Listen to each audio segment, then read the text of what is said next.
নবীদের সিরাতের মধ্যে দাড়ি চাচা নাই, নবীদের সিরাতের মধ্যে ঘুষ খাওয়া নাই, নবীদের সিরাতের মধ্যে জিনা নাই, নবীদের সিরাতের মধ্যে চুরি নাই, নবীদের সিরাতের মধ্যে মদ জুয়া ফেন্সিডেল নাই, নবীদের সিরাতের মধ্যে ধূমপান নাই, নবীদের সিরাতের মধ্যে কোনো গুনাহ নাই।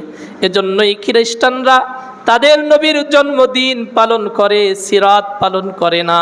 এজন্য তারা বিভিন্ন গুনাহে অভ্যস্ত। জিনা তাদের মধ্যে ব্যাপক,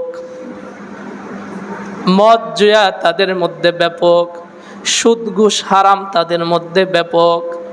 তারা নবীজির সিরাত মানে না, তারা নবীদের মিলাদ মানে, জন্মদিন পালন করে।